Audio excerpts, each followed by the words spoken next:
Imagine you are 35 years old, you live in your childhood bedroom surrounded by action figures and video games. Your mother still does your laundry. You have never held a job for more than 6 months. Your longest relationship lasted 3 weeks because commitment is scary for you. But you tell yourself you are just figuring things out and that adulting is overrated. So, welcome to the Peter Pan syndrome. Before I'm going to start my presentation, let me introduce myself. My name is Muhammad Dzulfiqar and I'm majoring economics batch 2024. So if you ask about what is a Peter Pan syndrome, so Peter Pan syndrome is going to be coined by the Dr. Dan Kiley in 1983. Peter Pan syndrome describes adults who refuse to embrace the responsibilities and emotional maturity that come with growing up. While not officially recognized in the DSM-5, its impact is undoubtedly and miserably devastating. So the numbers don't lie. More than 40 years since first introduced and identify, and also more than 20 empirical symptoms identify, and also 47.05% its variance explained by the Peter Pan syndrome traits research.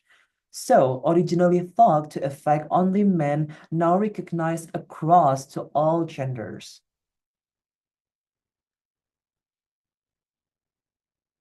So, Peter Pan syndrome is not just a personal problems, but the relationship are damaged. The economy is disrupted. What does Peter Pan syndrome have to do with all of this? So, the Peter Pan syndrome caused delays in marriage and also the crisis of the family, and also creating a conflict of the household and change in the family patterns like that.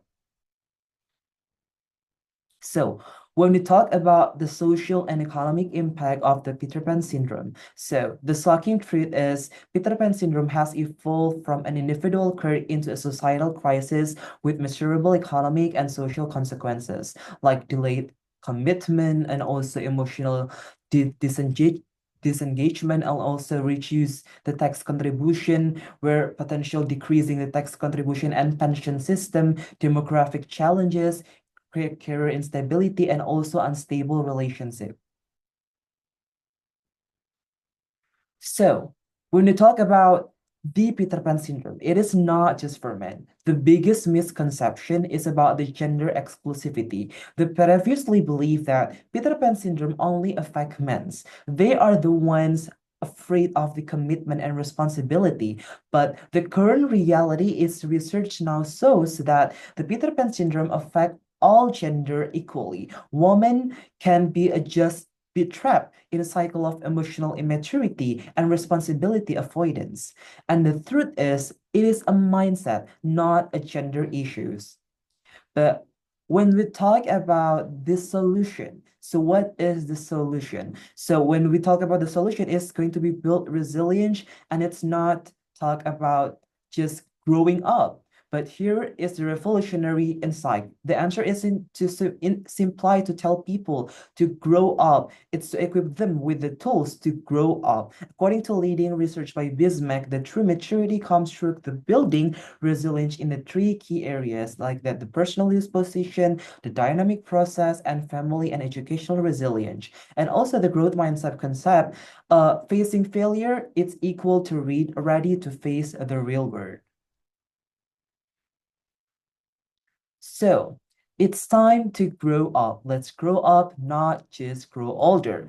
Peter Pan syndrome is a social phenomenon, not just a psychological one. We can be a fully mature generation. So one that embraces both freedom and responsibility, that seeks adventure and commitment, that value independence and interdependence. The journey from Peter Pan syndrome to emotional maturity is not about losing your sense of wonder of creativity. It's about channeling those qualities into building a life for purpose, connection, and also genuine fulfillment. The time is now. The choice is yours. Remember, the solution is not to tell them to grow up, but to equip them to grow up. And that's all from me. And thank you for your attention. And goodbye.